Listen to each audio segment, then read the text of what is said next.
This episode is brought to you by ABC Insurance and KiwiSaver.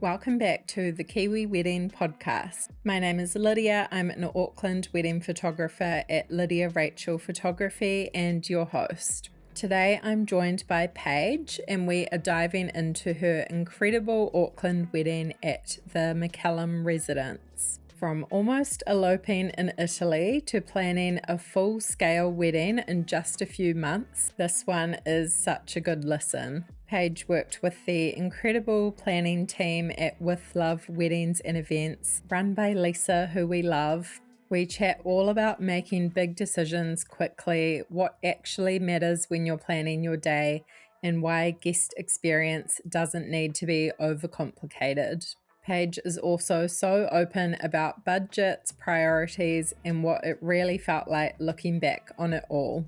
Before we get into the episode, I've got something fun for you, especially if you're in the Bay of Plenty. I've teamed up with Tauranga Weddings to give away a double pass to their Italian-inspired event, That's Amore. I'm not even going to try and lean into that Italian accent. I feel like we've had Italy come up a lot on the podcast lately, but if you've been there, you know it is such a special place in the world, definitely one of my favorite countries. And that style just really suits weddings. Think incredible food, drinks, and an atmosphere that feels more like a night out than a wedding expo. If you want to enter, head over to the Kiwi Wedding Podcast on Instagram. Make sure you're following both of us and tag a friend. The event is coming up on Thursday, the 23rd of April. And if you want to learn more and grab tickets, then you can find all the details linked in the show notes and also my Instagram bio. All right, let's get into it. Enjoy episode 139 with Paige.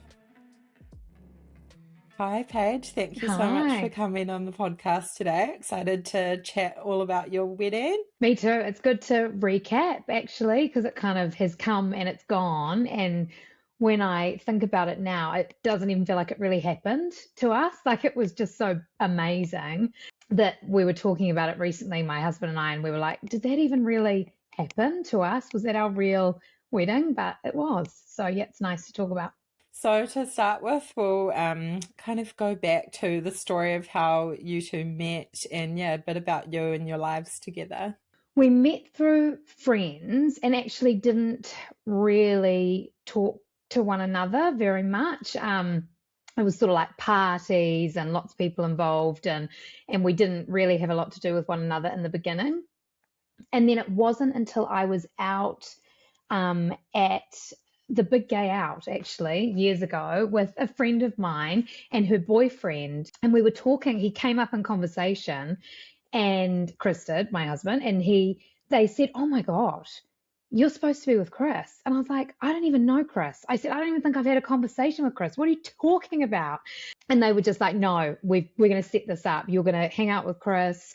And I didn't realize, but that night, my good friend who was there, we decided we were going to go back to my place and have a couple more drinks. And they had actually texted Chris to invite him to meet us there without me knowing. So we got back to my house and he was there waiting to say hello. And I was like, what is going on here? But they told him that I knew and I'd requested him to be there. So neither of us knew each other, and we both just like listened to them blindly. And thank goodness we did, because from then on it was just easy and effortless and all on. So good. Sometimes your friends know you best. I love that worked out. 100%. They were like, oh my gosh, how did we not think of this? We're going to push these two together. And we didn't even know what each other did for work. Like, we were so far removed. So yeah, it was awesome. Oh, amazing. So together for a while, and then you guys got engaged. Can you tell us a bit about the proposal story? He did really well. I love surprises, but I generally know when they're happening. But he did a great job. So I think we had been together 3, almost 4 years, and I was at work. And actually, we'd had a really whirlwind week. We'd like started looking at houses. We were going to sell our house. And I didn't realize, but I was applying so much pressure this week. And the poor guy was like trying to propose and plan this engagement at the end of the week. So we were all over the show, putting in offers on a house. And I was like, I remember saying on the Thursday night, oh, let's go around to your parents after dinner and like just catch up with them. And he's like, oh my God, but he didn't want to alert that there was anything different. So he was like, yeah, okay, yeah, sure. We'll just go and have a cup of tea with them tonight. So we're sitting there. And meanwhile, he's planning for tomorrow to pick me up from work and take me away. So he had actually reached out to my boss and said, look, you need to make sure Paige's calendar is clear on Friday afternoon because I'm going to pick her up from work. I'm packing a bag and I'm taking her away. And luckily, my boss is absolutely awesome and I've got a great relationship. And he kind of clued in pretty quickly what was going on. And he was like, yes, oh my goodness, go for it. But when he said to me, I got to work on the Friday and my boss was like, oh, look, I've canceled those meetings in the afternoon. I was like, well, no, you can't. Like, I've got a lot on. Like, I truly knew nothing of what was happening. Yeah, he picked me up. He packed the bag. It was all in the car. He had reached out to my mum to make sure he'd thought of absolutely everything that he could have packed. Cuteness.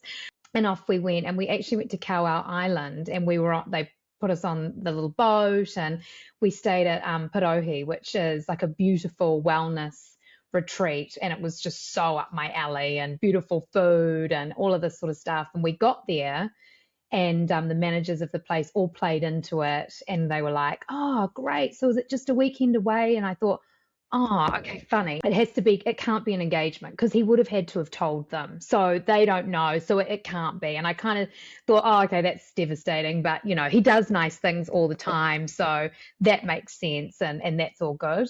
And yeah, and we got there and they took us up to our room. And then eventually they came down and said, oh, do you want to go for dinner? And I was like, yeah, that's cool. And he goes, I'm just going to go and organize some activities for tomorrow, like kayaking and stuff like that.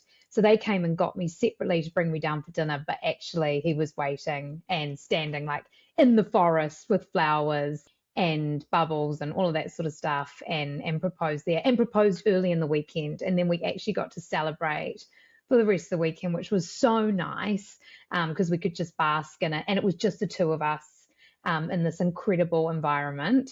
So we really got to just live it and call our family and do all of that sort of stuff, but stay in that bubble for the weekend. So he did it really well. And I hadn't even heard of the place before he did it. It was amazing. Yeah. Oh, sounds amazing. Yeah, such a dreamy spot. And yeah, still kind of got the surprise factor a little bit in there too. Yeah. Yeah, he did. Yeah. Oh, so good.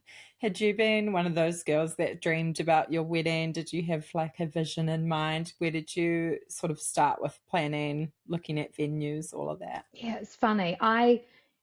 Anyone that knows me would probably say, oh yeah, Paige is someone that will have, she'd want the big wedding, she'd want all of those sort of things. And it so actually wasn't me. I never was someone that was, I dreamt of getting married, but I wasn't obsessed with this huge idea of big weddings and dresses and all of those sorts of things. And when we first got engaged, we started to sort of talk about it and we were like, well, actually, maybe we don't want a big wedding. Maybe we want a little wedding or even to elope. And we started to talk to people and kind of understand how much money was involved in actually, not even a hugely extravagant wedding, but, a relatively regular wedding.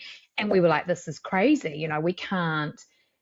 We want to renovate our house and we want to do other things. And, that's an investment property or, it just didn't make sense to us. And then we went away at Christmas time. We got engaged on the 1st of November and 2024. And we went away at Christmas with his family and I was talking to his sister and she was like, no, Paige, you'll regret it. You need to do it. And we were like, oh, I just don't know. And they were like, don't worry about it. Spend the money, do it once and enjoy it.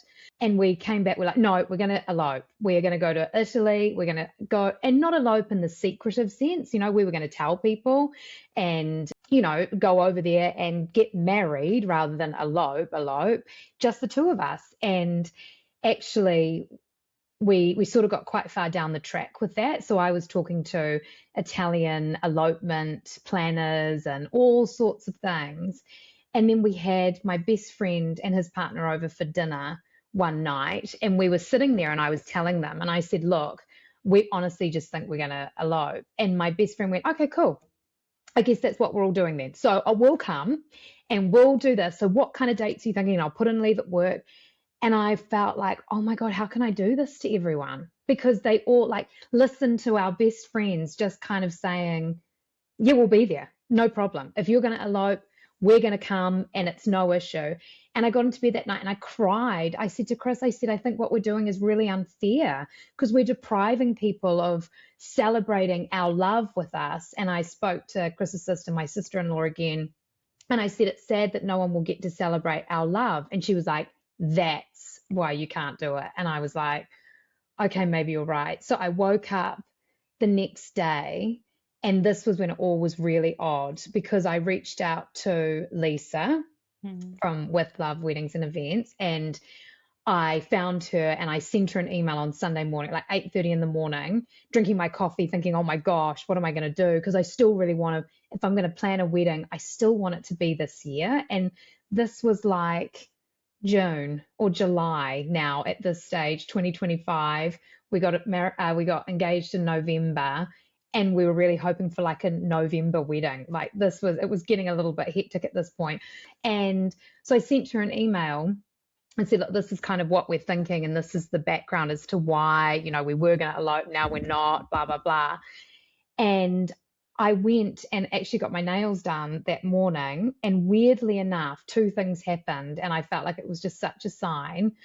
I had months earlier posted on a Reddit thread, which is just actually not something I do, and I'm not very good at that sort of thing, but I didn't know how to find reviews on these elopement planners. So I posted on a Reddit thread and said, I'm about to work with this person. Can someone give me some tips? And someone commented while I was this is months later, 6 months later, they commented saying, we had a really bad experience, don't do it, etc., which was obviously really unfortunate and really sad for them. And I went, oh no. And then a minute later, and I'm not kidding, a minute later, Lisa responded. So it was like bang, bang. And she was like, we can do this. We can work together as long as you can make decisions quickly, etc. We can 100% do it.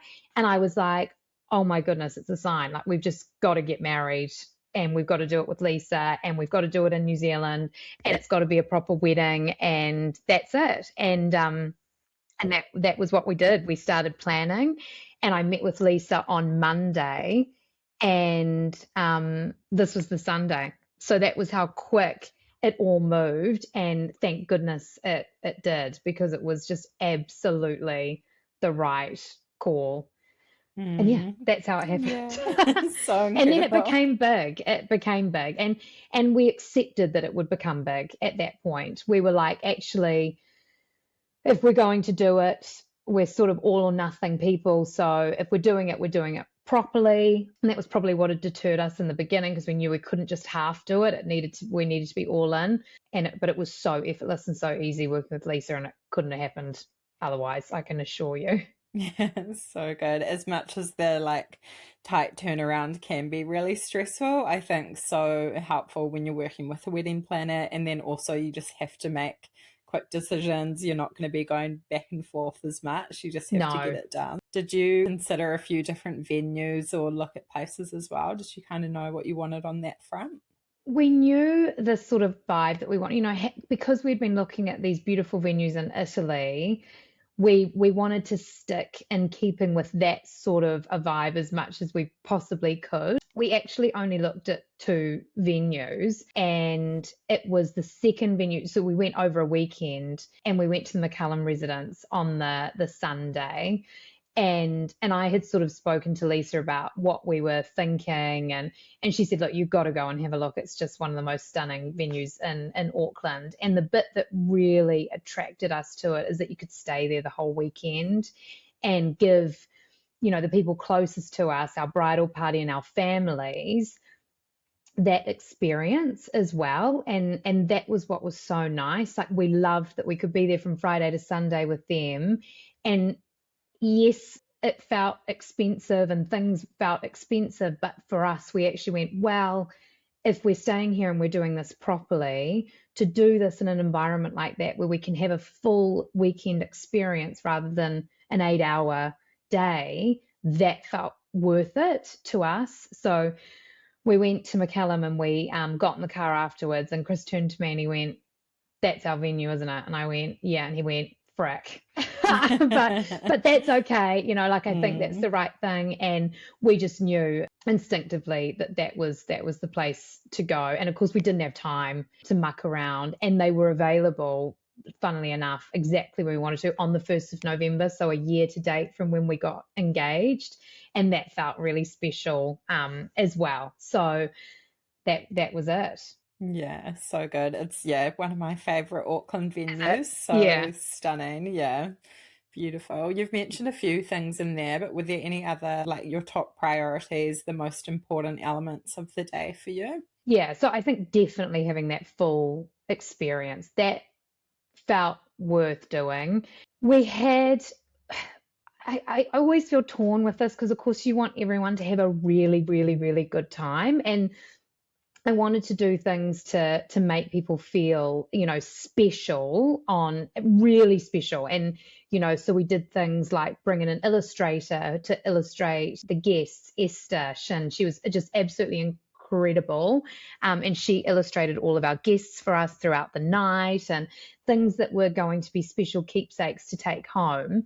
But I also didn't want to get too caught up in that. Like, I think sometimes, we talk about guest experience, like, and loads of people were talking to me about that as we were planning, and they were sort of talking about guest experience like I was planning an event for people to come to that was just an event, but we weren't. We were planning our wedding. They were coming to watch us get married. If people want to go to an event, they can go to the races, right? Like, it's our wedding. And if someone's coming to our wedding who is more interested in what the guest experience is than just watching us get married and celebrating with us, then I don't know that they should be there. And that maybe sounds a little harsh, but I wanted everyone that was there for it to feel incredibly special for them.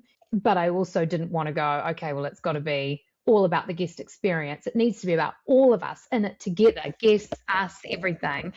And so, yes, like, think it was important, but it wasn't what drove us. I thought everything we want in a wedding, the people that are at our wedding will want for us too. So yes, music was important, and we really, really wanted a band, because we just felt like it's a little bit novel. When you've got a band, someone's playing a song, but it's being played live, that would get people up and dancing. Funnily enough, one of the weird things that was really important was actually buses. I really, really, really wanted buses because I didn't want people to be able to drive home. I wanted people to be locked in and have to, have fun and drink if they were drinking, or not if they're not, that's fine. But I really wanted everyone to kind of be locked in. And one of the venues we looked at or talked about on Waiheke Island, it was great, but you had to leave at 12, and I just didn't love that. I wanted everyone to be in there from the beginning to the end, and so ordering buses for everyone, ordering transport for everyone was really, really important to us, so that everyone just could have fun and not have to think about that. But yeah, music, and probably the last one would be the videographer and the photographer. Like, it wasn't about having loads of pictures of us. That wasn't what it was. It was just about knowing we'd covered all bases around documenting every little thing, whether that be my sisters giving each other a hug and consoling each other because they felt emotional, or the best man's speech, whatever it is. I just didn't want to come home and go to remember something and it not be available to us. I wanted to know we had everything. And we even did a content creator, and like, I am so useless at posting or doing anything. So it was really random for us to have a content creator, but it was about, I loved those behind the scenes moments that she captured, and she was incredible, absolutely incredible. But we also had Kieran Sweeney and, Grey Area Productions on videography. We kind of tackled it at all angles so that we didn't miss out on any of those memories. And I think, funnily enough, I got lots of feedback from our guests, in saying like guest experience shouldn't be your driver. But like I did get lots of feedback from our guests saying, thank you for thinking of us so much and all of those sorts of things. Because I think it came naturally when we were just planning it for ourselves, that actually there was nothing too sort of cliche just to hope that they had a good time. It was actually around it coming from the heart. So good. So many good things in there. I think a lot of people can overthink that whole guest experience. It's really like food, drinks, Yes, music, simple somewhere thing. comfortable for them to sit, maybe. But yeah, people will chat and they're, drinking, having fun. So yeah, you Yeah. really don't need to overthink that. No, they will have a good time. And you're right. Yeah, making sure the basics are met, like they've got somewhere nice to sit and all of that sort of stuff, of course, is so important. And I think having Lisa was really lucky because she said things to me like I had like high bar leaners outside. She's like, "Oh, you'll need some low ones." I was like, "Will I? Why?" And she's like, "No, people want to also sit low. You might have a nana there that doesn't want to sit up high." And I was like, absolutely right. It just helped you to think of those things that you maybe didn't naturally think of. Yeah, so good. Can you tell us a bit about your wedding outfits, your dress, process, I guess? Did you have quite a tight turnaround finding that as well? And yeah, can you talk us through that a little bit? Yeah, luckily I had started that process even if we were going to elope, so I was still going to wear a wedding dress. So I had started, but I hadn't locked anything in, which is just actually hilarious to think about now because I was just so oblivious. But we worked with I worked with Trish Peng for my main dress, but also for a custom mini, which was really, really exciting. And Chris worked with her husband, T Big Tailoring, so Tim, which was so special because they then worked together. So one of the nice things that they offer is they can take a little piece of your wedding dress and either like I think sew it into the groom's suit, or in my case, they actually made a pocket square for him out of my fabric of my dress, which was really special. And he loved that experience. Like he was so into the whole thing and, choosing the fabric on the inside of his tux and all of that sort of stuff. But it was just such a good experience. Trish, I loved because the minute I met with her, I sort of told her the time frame, and that was the original Italy time frame, and that was even tight. And she was like, "Oh, no problem. We'll make it happen. It'll be all good. You want a custom dress? Sure." Nothing felt hard. It was so, and for me, I'm such a perfectionist, and like I was like, "Oh, what about all of these little bits?" It just felt so simple, and that really attracted me to her. And actually, funnily enough, the dress that I ended up wearing was not a dress that I'd seen yet because it was part of her new collection that hadn't been released. And when I came to try dresses on, the first dress she put me in was the dress I ended up in. And she said, "Will you try this on? It's part of the new collection. It's not out yet, but I want to see it on you. I think you'd really like it." And that was the dress I chose. And she was right. So thank goodness I listened to her. And then she did an awesome custom mini, and I took a sort of an inspiration picture. And then what she created for me was 20 times better than the inspiration photo. That little dress that I wore, I just would love an excuse to wear again because it was just the most fun, crazy little thing. And yeah, she was just incredible. Made it really easy. Oh, so good. So talented, Trish, Yeah. and you looked amazing. Oh, thank you. It was cool. It was just different, beaded and like and all of that sort of stuff. So they were two quite different dresses, and I think yeah, it was fun, really fun. Did you have a bridal party as well? And yeah, how did you find that process choosing them? Was that quite easy for you? Yeah, I did find that quite easy, that I knew exactly what I wanted to do. I had an interesting thing because so I had my bridal party, and I've got younger sisters, and we've got quite a big age gap. And so they're 12 and just turned 17, but at the time 16. And I sort of went, well, they're too old to be flower girls and they didn't want to be flower girls. They wanted to be bridesmaids. So it was really important for me to have them as bridesmaids as well. So my bridal party ended up being quite big, like 6, which I felt was quite large, but I didn't really care. And actually uneven too. Like Chris had 4 and I had 6, including the 2 girls. And it actually was really special. Like I thought, how do I incorporate everyone? And it just worked so well. And we had my man of honor, so my best friend, the one that said he was going to just fly to Italy if we got married there, and the reason that we had to have a big wedding, actually, he was probably all his fault. He looked so funky because all of the bridesmaids wore brown, like silk Beckham Bridge dresses, and we were like, well, I want you to wear brown too, but that's okay, you don't have to wear a Beckham Bridge dress. So we actually found him a chocolate brown suit, and so he matched all of the girls, which was so funky, and he just looked so good. And we worked with Ruth Fiona Floral, and she did like a really funky flower for his suit, like almost like his own bouquet, but fully on his suit. And he just looked awesome. And I didn't even mind that it was uneven. I thought those were things that would really bother me. And it, like, there's not a picture where that even looks like a problem. You know, you just realize that sort of stuff is just completely irrelevant. It's about having who's meant to be there. And that's what you look at when you look at the pictures. And how about the guest list? Did you find that quite hard to narrow down? I not too difficult. I think, like anything, there's definitely the layers of the onion, and you can kind of go into the next layer and then you're inviting another 50 people really quickly. And so that was something we had to be really aware of. But we didn't actually have a tough time with it. We ended up with about 82 guests, and that's what we wanted. We wanted to stay under 100.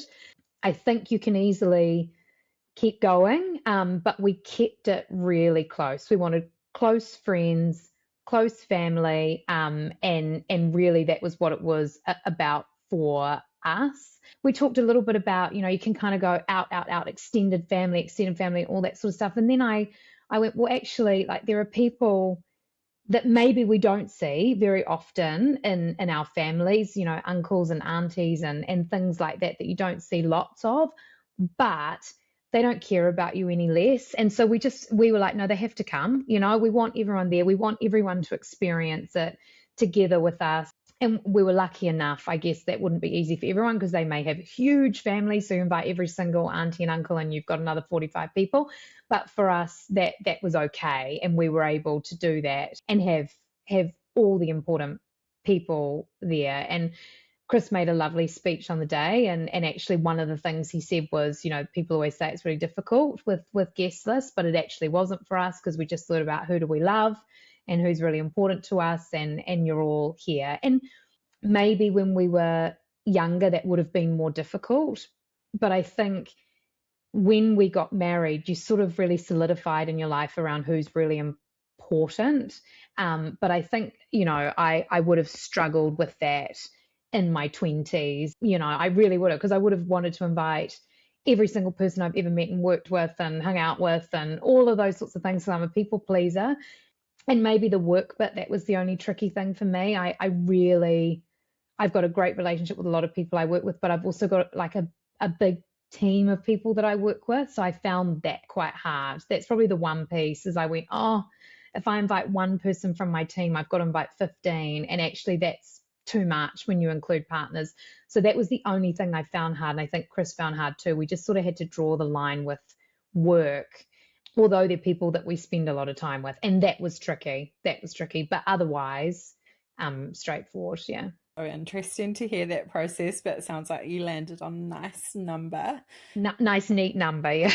Can you kind of walk us through the big day, maybe the few days leading up to it, and how it all went? Any highlights, favorite moments? It was so nice. We took the week off work beforehand, and thank goodness we did, because I don't think I could have concentrated for one more day. By the time I finished up at work, I was just not quite present or alert anymore. I was just going going through the motions. So we had the week off and really just took it quite slowly together. We had some family coming from overseas. We got to spend time with them separately to the wedding and everything else, which was super, super nice. And then, of course, we kind of got there on the Friday to McCallum Residence, and the wedding was on the Saturday. And there had been a little bit of talk about rain that week, earlier on in the week. So Lisa and I got together and talked through a wet weather plan. And one of the big non-negotiable things that we had talked about in the beginning is I never wanted to feel like we had missed out because of rain. So whatever venue we chose, we needed to make sure that the wet weather plan was like just as good. And McCallum is so beautiful, but actually it would have been devastating for it to have rained because we really wanted it outside. So I kind of went against all of my things that I thought of when I was going to choose a venue. So we sat down and we were like, what can we do to make sure that actually this still works? And Lisa had this awesome idea, and we were essentially going to leave the ceremony where it was, the marquee, of course, where it was for post ceremony and reception, but we were going to plonk a like clear marquee over the ceremony and do basically like a walkway from bit to bit, so people wouldn't even need to get like a speck of rain on them. But this was how anal retentive I was about the rain not causing a problem on the day. I was like, I will not let it ruin the day. And I honestly didn't care. I was like, we have to have that. If we need it, we have to have it. Let's just do it. I'm not having the rain impact the day. So it was just going to be a marquee plonked on top of the ceremony, a walkway from ceremony to reception, and it would have been, no one would have felt the rain and hopefully not known the difference. Of course we would have, it would have impacted. But we were really lucky because when it came close, the rain disappeared. The weather was like unbelievable for the 1st of November in Auckland. It was just so crazy. And we got there on the Friday. It was stunning on the Friday. Everyone arrived and we had a beautiful dinner, and they looked after you so well. And people were just going, wow, this is just so incredible to get to do together. And that was obviously, you know, my hope and wish is that that's what would happen. And then went to bed on the Saturday, woke up on the Friday, woke up on the Saturday, and it was just the most surreal experience because the bridal suite at that venue looks out, which you'll know, like out over the ceremony. And so I woke up in the morning at like 6 o'clock and I could literally see them setting up the ceremony, and it was just so beautiful. It was just such an out of body experience to actually look out over this venue and go, oh my goodness, like this is all happening and I get to watch it take place. It was beautiful. And my little sister came and hopped into bed with me, and we had coffee in bed, and then, you know, my bridesmaids were like standing in the bathroom with me while I was showering, talking to me because I just didn't really want to be hanging out by myself. You know, I was like, oh my God, everyone needs to be here with me. And it was just so relaxed waking up there knowing you were there and it was happening to you at that point. Like you didn't have to do any more thinking. It was all done. And then the day itself just flowed so nicely. I was so calm. It was strange because I'm not that calm. And I was like, what is going on here? This is weird. But I went into this like catatonic state where it was just like, okay, cool. Well, this is what's happening now. And it was just beautiful, like experiencing all of that with our family. And Chris stayed up at the other, they've got another residence, Teo Point, slightly higher up. And so him and the groomsmen were all there, which was super cool. So they got to hang out there in the morning, and our dads went up and took photos and did all of those sorts of things with them. And it just, yeah, it was an out of body experience, and the day itself just flowed so beautifully. And then when we got actually into the wedding itself, I made a real decision not to drink lots. I was like, you lose time when you drink, you know, like all of a sudden it's an hour and you don't kind of know what you're like, oh my gosh. So I tried to actually not drink a lot to stay super duper present in the day. And that made a big difference. It slowed everything down. I think, you know, everyone said it'll go so fast. And of course it went quickly because we were having such a good time, but I like I think I honestly managed to drink 2 drinks the whole night. And then it got to the end of the night. I thought, oh my goodness, I really, really want to drink. and now I've kind of missed out. I don't know what's going on. But it was just like perfect. Sounds like such a dreamy day. Today's episode is sponsored by ABC Insurance and KiwiSaver. If you're in wedding planning mode, chances are you're also thinking about your future together. My friend Brayden is a licensed financial advisor who wants to help get you ready for your forever. He helps people make smart decisions around KiwiSaver, life insurance, and health cover.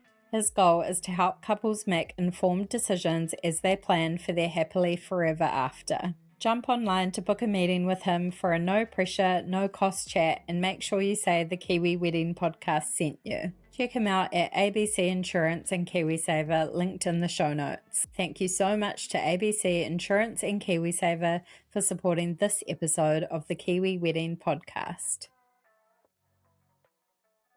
Any other highlights or things you want to touch on there? I think one of the highlights that we talked about, I loved the vows. I really loved the vows. I felt so present in the vows and in the ceremony. And Lisa was our celebrant as well as our wedding planner. And I know I talk about Lisa a lot, but my goodness, she was just a legend. Yeah. Honestly, I just would suggest her to anyone and everyone. So yeah, she was our celebrant. And I think that made it really nice too, because we knew her, we developed a relationship with her in the lead up to this process. And I think that was really, really nice. And she just did such a beautiful job. And then I think that the next bit that we always talk about as a massive highlight was sitting at the signing table when it was just the two of us. We'd finally come together after spending the night separately. And we didn't do a first look or anything. So it was just kind of all on at the aisle. And that moment at the signing table, oh my goodness, to actually sit and take stock and go, wow, this is what we're doing, and see each other for the first time. The photographs that were taken while we're sitting at the signing table are probably my favorite of the whole day, because you can just see it's so natural, but we were just so happy to be sitting, signing, knowing that bit was done and we'd gotten to this point. It just felt so special. But the whole day was just a highlight. There was no real low light, there was no bit that I wish I'd done differently. The only thing that I have said is I probably would have slowed down just in that last 30 minutes to an hour before the ceremony started, from a personal bride experience. I think I just was a little bit I'd been super calm. I was super calm when we got to the ceremony, but just that little bit in between, it all happened very quickly. And I wish I had just slowed down a little bit prior to getting to the ceremony part. It was last minute, we're putting my dress on and fitting it. I was so worried about silly things like, how are my boobs sitting okay? And, just really little bits. But it was oh my God, there's no longer any time to think about silly things. And there's been so much time. And now we're here. And I probably would have done that about 30 minutes earlier so that I just could have sat there. Because prior to that point, I was sitting eating a muesli bar and drinking a coffee. I was oh, cool. And I was actually, I think I'll have my coffee now. I'll have my last muesli bar so that I've got a bit of energy. I was because I was so calm. And then I went, oh my gosh, I'm not dressed. So I probably needed to do that earlier because it felt like it happened quickly. But otherwise, yeah, I couldn't fault the day. I really couldn't fault it. Yeah, I think a lot of brides will find that relatable. It seems to happen in a lot of weddings. I photograph it such a calm, beautiful morning, getting ready, and then that last half an hour before you have to leave or before your ceremony is just a bit chaotic or stressful, or suddenly you have all these things to do. And yeah, I don't know, maybe we need to start hair and makeup earlier or something. No, what it was. Yeah, it was a rush to the finish line all of a sudden. And yeah, maybe it was me going a little bit early. And the timing was great on how we had done it. And it worked so well. Maybe I needed to get dressed sooner. Maybe it was that. It was actually putting the dress on. Then yeah, maybe if I'd done my makeup and sat down and thought about the fact that maybe I didn't need that last muesli bar and I should have been getting dressed. You don't really know until No. hindsight though, do you? No, but it kept me going. It kept me fueled. That was why I was so calm in the ceremony. So, it all worked out in the end. Yeah, so good. Yeah, you kind of answered my next question, if there's like anything you would have done differently, or yeah, did you find anything hard about the wedding planning process in general? The planning process, I guess it was a double-edged sword for me, because what was hard was that we were doing it so quickly, and essentially we planned the wedding in 4.5 months, start to finish. But equally, I think I would have found it really hard planning it in a year and a half. I actually think I would have found that harder. The waiting, the thinking, the changing your mind because you've got time to. I didn't have time to change my mind, and even then I still tried. So I think actually having that short lead time was a good thing for us. I probably loved it. And I actually think, maybe locking your venue in a year and a half, but I was so fortunate that I thought, oh my goodness, no one's going to be available. None of the vendors that we want. We wanted this beautiful La Lumiere drapery, and we want, all those key vendors that you go for, and Revel and Light Candle, all of that stuff. And I thought, oh my gosh, I'm going to miss out on all of that now. Things that I would have rather had because I would have had a longer time. But actually, I was really lucky. We were super fortunate, and we didn't miss out on that. We were able to lock in every key vendor that we wanted, and Kieran Sweeney, all of those sorts of things. So we were super duper duper fortunate. And I know it may not always be like that for people, but I also think it could be really hard trying to do it with 2 years lead time or a year and a half lead time. I think that's really tricky, because you've got all this time to change your mind. And if you're like me, you will. Because trends change. You see, it's all you're getting fed on Instagram, on Pinterest, on TikTok, whatever. Like, it's all I was getting fed was a wedding thing. My whole feed. Like, after our wedding, I actually did my best to try and change my algorithm, because I was like, I can't keep looking at it. I mean, you must get it all the time, and what you do, there's no changing it. Yeah. But for me, I was like, I cannot look at it anymore, because I don't want to look at something that's different and go, oh, I wish I had done that. And luckily I haven't. But I actually worked hard to change the algorithm, because I thought, I cannot keep looking at wedding stuff. And so I can't imagine what that's like when you're locking things in early and you've got all this time ahead of you. So yes, it was tricky doing it quickly. You had to be really focused and work fast. But equally, it was actually the bit that I loved the most. And working with a wedding planner, I think it's it's an added cost. I think it's a small price to pay for what you get. I really truly believe that. The idea that there were things that I would have missed because Lisa wasn't there, and there were loads of things I would have missed because Lisa wasn't there to talk us through, that just would have driven me crazy. Whereas I really felt I had the ability to understand broadly exactly what we needed. And so I would have Lisa again a million times over. I want to figure out a party to have just so I can have her back. But I would have a wedding planner a million times over as well. And I would save on something else, if it meant that, in order to have one, because I really believe the running of the day, not having to think about a single thing, because she was there with her team, but also the lead up. Wow. I mean, she ended up being a confidant, a counselor, everything. And she's really sharing in that with you in a way that no one else but your partner, hopefully, is. Yeah, she's incredible. So amazing. Love Lisa. Yeah, so many great points in there. I think what you're saying about the short turnaround time, just making decisions. I do chat to some people that were engaged for 2 years or a year and a half, and they make decisions on something, and then it's a trend that everyone does that season, and they're like, oh, I don't want to do it anymore. It's been like Course. overdone, and you just Yeah. end up changing your mind so much. So yeah, totally makes It's sense what you terrifying. And said. it's hard work, like it's that mental load, I think, in that planning where you are looking at trends and it's changing, and then you're thinking, is this the right thing? And does this really go? And oh gosh, now I've gone off that because yeah, like you say, everyone else has done it. I think it's consuming. So I don't know that it would have been healthy for me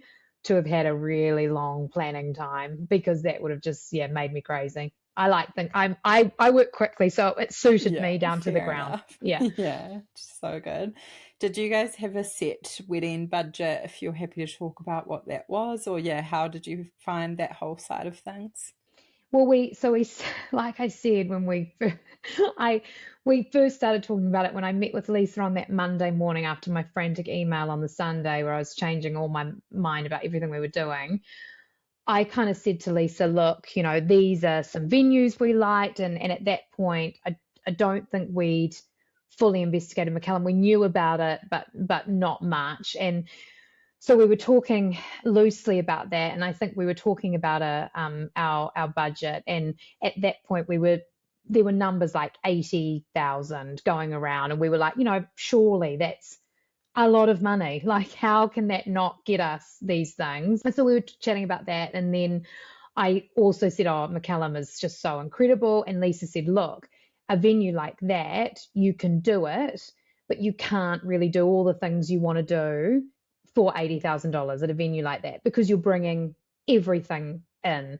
And that made total sense to me. I understood, like, there are other venues that you don't need to bring absolutely everything to that venue, that actually you can have the drapery, you can have the candles, the beautiful florals, and kind of stay within that. And she said, but if you want that full end-to-end Friday to Sunday experience in this stunning place, you kind of have to build it from the ground up.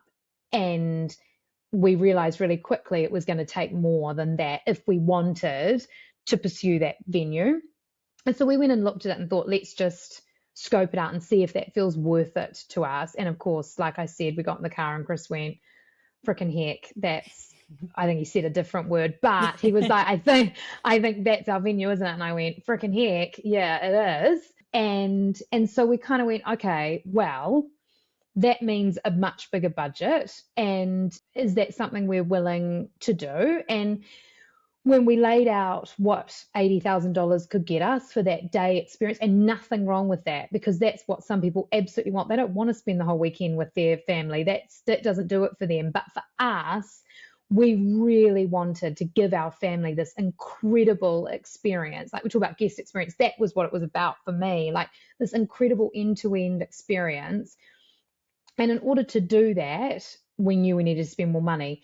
Did that feel worth it? Yeah, because actually we felt like we were getting a lot more for our money. Did it mean we had to bring in marquees and, all of the catering and all of the alcohol, and, we had Whisk catering, do our drinks and our food, and incredible. And yes, it did. Like, it meant there was so much more to plan, but it felt worth it. And it still does. And that's really crazy. And they do say, like, I did a bit of research before we made that decision to spend more. And they do say you really regret it, because your brain literally doesn't let you, because you've spent so much money that your brain just refuses to allow you to regret it. And what the science is around that, I don't know. But maybe that's what's happened to us. Girl math. Girl math. It's just a simple bit of girl math. But it was, and so we ended up changing our budget to be closer to 200,000. And I say that in grimace because I know that's a ridiculous amount of money. And we ended up staying within our budget, is the positive, girl math. But yes, it was close to 200, but it was about 200,000. And again, we were once we made that decision, we were really careful to not then go crazy, because I think then you can go ridiculous.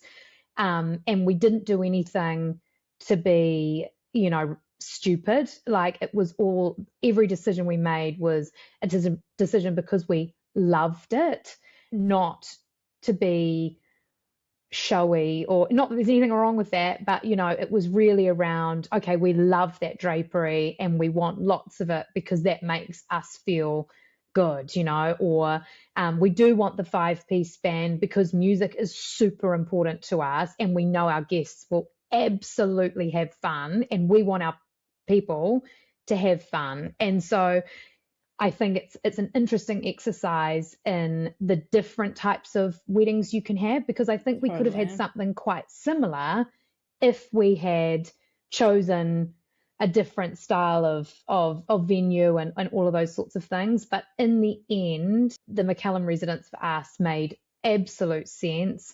I would do it over and over and over again. It was the perfect venue. And for us, did we spend double what we thought, if not more? Yes. But we got double the experience. It was a weekend away with our family that we were able to give them. And when we think about our wedding now, we don't just think about that one day, we think about this entire weekend that we had. And for me, that is so beautiful. And the day was beautiful. And there was nothing that I wish we'd done differently. So I just have to take that and go, okay, well, it was worth it. Yeah, so good. Thanks for being so open about that. I think it's so helpful for people to hear. And yeah, like you say, it was like a full weekend, not just like That's one right. day. And yeah, that whole experience, and yeah, really special venue as well, which is an investment, but It is. totally, yeah, suited the day you wanted and the weekend experience as well. So Yeah, that's yeah, it. so Bang good to on. hear. And I think it's important to share it because I actually think more people need to, like, it helps to understand where that really sits and whether or not that's worth it to you, because it might not be, and that's okay too. And yeah, so I think, yeah, good, happy to share it so that people get a good idea. Did you guys go on honeymoon straight away or stay around the city for a while? What did planning that look like? We actually did. We did go on a honeymoon straight away. We left like 2 days later and we went to Tokariki in Fiji, which was awesome. And I think we were both so exhausted, like ridiculously exhausted. We were actually in the throes of our renovation when we were wedding planning. We had moved house only a few months earlier, sold our house and bought a different house. Like we had just had such a full on year that when we got there, honestly, I'm not even joking you, I was sleeping and eating, like, and reading my book. I would think I was reading a page of a book and falling asleep in the sun every day. It was just a full relaxation holiday. And that was exactly what we wanted. We were like, where do we want to go? And we talked about going to like more adventurous places around the world. And then we looked at each other, we were like, what do we want out of this? We want to relax. Like, we need to relax. So let's go somewhere really close. It takes us a few hours to get there and a few hours to get back. And then we can maximize our relaxing time. And that's exactly what we did. And it was an incredible, incredible break. I do love that we were able to, and we tossed up on whether or not we should go on the honeymoon straight away or stay home and finish our renovation quicker, whatever it was. And then we went, actually, know what, this happens once. Like, just do it and figure it out, which is certainly the way we live. And so that's what we did. And so we went and just enjoyed it, and then came back for, like, yeah, fully relaxed. And we felt like we had kind of done that end-to-end experience and bookended that part of our life. And I think I was relieved the whole honeymoon. I just kept saying, "Oh my God, I'm just so glad it's done." And that sounds so terrible, but I was Makes so sense. happy. Yeah. I was just like, it's done. We've done it. We pulled it off. We're married. How nice is this? And we've got this beautiful marker of our in our life. And it is a marker. A wedding is a marker, that you get to do. And it's happened in the way that we wanted it to. And I was just so grateful that we were able to do that. So good. I think that's the way to go. A lot of people, it's just that like come down after the wedding, you're so exhausted, you need that relaxation. Or a lot of people actually get sick on their honeymoon because their body's just finally stopped. But Yeah. yeah, such a good way to do it. Did you have any helpful resources you used while planning? Obviously, Lisa would have been amazing, but yeah, in terms of like finding vendors or like inspiration for how you wanted it to look, all of that. Definitely. I mean, I know I harped on, but my goodness me, like definitely having a wedding planner and being able to talk through everything with Lisa was really important. But honestly, social media is your best friend and with that sort of thing. Like I spent so much time, more time than I'm willing to admit. Like when I started to get, you get that weekly how long you've been on your phone Yeah. report everywhere. I was like, oh my God, I'm gonna be sick. Like this is not healthy. But what was happening was I was just on there, and you click one vendor and you see the other people that they'd work with, and when they're tagging each other. Well, that was how I found the florist that I was really keen for. And I kind of came to Lisa knowing, even though we'd been planning a wedding in Italy, I'd still been looking at stuff in Auckland on the off chance maybe we decided to go that way. And I came to Lisa knowing pretty clearly who we were really, really after. And that truly came from following one vendor and then seeing another one and another one and another one and another one, and just being fed that, or seeing a wedding that I absolutely loved, and even messaging a bride and going, hey, that's fantastic. Who did you use for that? I think, do that. Just stalk everyone out. And find the people that really make you go, oh my goodness, I love that. And like for my florist, for example, I kept seeing her photos. And so, yeah, Ruth Fiona. And I kept seeing it. And then I'd say to Lisa, oh, I love these florals. I love these florals. And Lisa was like, that's all Ruth. Like, you've sent me Ruth like 4 times, you crazy idiot. Like, you obviously love Ruth. I'm like, oh, good. Okay, well, that's that done. Let's hope she's available. And yeah, just saving as I went so I could go back and go, who was that person? And it's time to book them. Well, of course, it was overdue time to book them because we were really out of control. But yeah, that was my resource, and that was it. And Excel spreadsheets, as boring as it sounds, but for keeping track of budgets and guest lists and all of those sorts of things, just put it out in front of you. And we would have, my partner and I would literally sit in the evening and put up an Excel spreadsheet and like mirror it to the TV, so it'd be up big, like we were in a boardroom, and go through things together and like take stock, because it can turn into quite an isolating process for the bride. And you hear that all the time, and I just wasn't going to allow that to happen. I'm like, no, you need to be a part of this. And he wanted to be, but I had to share it with him because there's so much that you just do naturally on your own. Well, I did. So we would have like big planning sessions together, where I would show him kind of what I was thinking or what Lisa and I had been talking about the day before. And that was good fun. We would lock in on a Friday night with a bottle of wine and be like, right, it's time to talk through this stuff together, which is good. And he was so good at that. Yeah, amazing. Yeah, as much as it might feel like a work thing or boardroom meeting, it is kind of like this big project It you're working is. on together. So Yeah, yeah, big great school if you can kind of project. be both involved. Yeah. Yeah. You've given some incredible advice already. Is there anything else you would say to a couple planning their wedding at the moment? Once I was talking to a friend of mine recently, actually my man of honor, and he's talking about his wedding, and he's engaged, and we were talking about what he might want to do. But I said this to him, and I would say this to anyone, like, don't have a big wedding if you actually don't want one. Really don't, because I loved our wedding. I loved that it became big, but equally, I would have loved if we'd gone to Italy. I may have regretted not having people there, and that's why in the end it made sense to do it this way. But if our reality meant that we had to do it this way because we wanted people there, but we couldn't do this big, extravagant, the drapery, the marquees, all of those sorts of things, that's so fine. You know, I saw, I must still be getting fed something. So I saw a post recently, and they had just, gone to like the courthouse and had like a registry sort of office like wedding. And then they all went out for a huge dinner afterwards with like 12 of their closest friends and family. And I think that is so beautiful. And if that's what works for you, feel no guilt. Don't then keep looking at big weddings and going, oh my goodness, but what about the 5-piece band and what about all that stuff? Oh my God, who cares? Do what feels right for you. Don't do anything because you think that's what you're supposed to do. And Lisa actually said that to me at the end of our wedding. She said, what felt so good about your wedding is you did nothing because you thought that you should. You just did everything you wanted and that you could.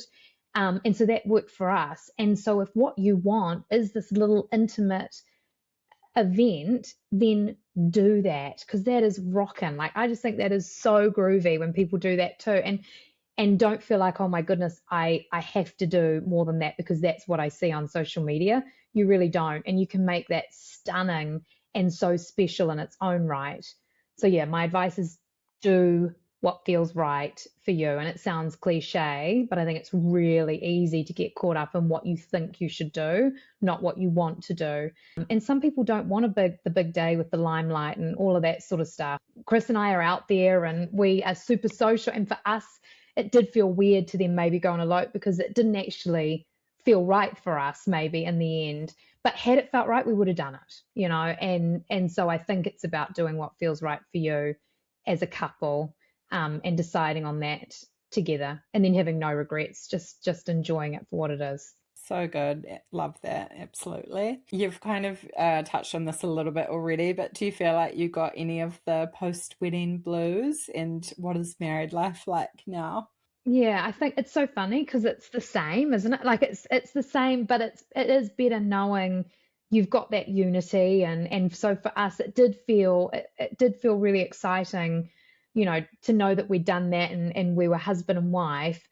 But I think I probably would have gotten the post-wedding blues because it was so busy and I love being busy. But we came back from our honeymoon, and of course, like, our house was halfway through a renovation and we had to keep going. And honestly, quite literally, I think we came back on a Monday and on Tuesday we were renovating again. It was like pouring ourselves into something else really busy and really fun.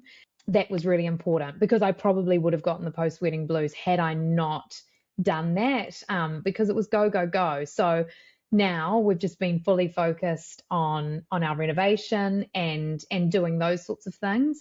But there was also some real joy in knowing it was done. Like I said before, it was like, oh gosh, like I felt lighter in that sense too. And then just seeing all the photos come through and the videos come through and getting to enjoy all of that and bask in that was so nice. So we just spent a lot of time enjoying that and finding new projects, which is what we love to do together. I think the day we landed back, it might have been, I don't even think it was quite December. It was, and so people might be like, oh my God, Paige, this is ridiculous. But we landed, and I think I made Chris put up the Christmas lights, like, because I was like, okay, we got to do things, fun things, like let's put a reindeer up on the roof. He's like, oh my God, okay, she's manic because she's not got a wedding to plan anymore. So we just found new things to do together, which is what I love. Yeah, so good. A lot of people say that who get married like November, December, that it's quite a cool time to do it because then you are going into that festive season, Yes. end of year parties, Christmas, bit of summer holiday, hopefully. And yeah, you're kind of just like carrying on that sort of fun party moment celebrating. Yes. So Yeah, yeah, that was so probably good. key for us, is we still had all of that, which was so lucky, because had we not, it may have been pretty treacherous out there after all of that. And it's so much, like, for lack of a better word, like attention on all of you all the time, and one of the things my bridesmaids and I talked about was it was just so nice because there were all these coming together moments. So you spend all this time together, in these busy lives where people have kids and jobs and their own sort of things to deal with. When there's a wedding, you find excuses to have to plan hens parties and do all of this cool stuff together. And that kind of slows down. So that can be really sad too. So we make sure to invite people over for barbecues and still find reasons to be getting together loads, because it's a really special time and people enjoy it together, and you want that. So it kind of teaches you to keep doing that. And actually, that's what I got a lot out of our whole wedding, was that, like, the coming together of family and friends and all of those sorts of things. It actually really shows you how special all of that is. And more than anything, I think that it taught Chris and I that, and reminded us of that. You know it, but it's incredible when there's something to unify everyone, what can happen. And so we have done our best to continue living that, because I think that's an awesome reminder. Love that. Such a good perspective. Amazing. It's been so lovely to chat to you today. Is there anything else that we missed or you wanted to add as we wrap up?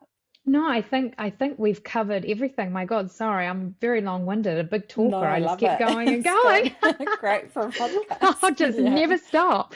No, I that was absolutely awesome. Thank you. I really, really enjoyed being a part of talking about it, and it's really nice to get to relive it with someone. I think what you're doing is so awesome and so helpful for people that are getting married. You really need all the help you can get, and particularly in New Zealand, like it's okay to listen to Australian podcasts or stuff from the US, but actually it's not really that helpful because it's quite a different experience here.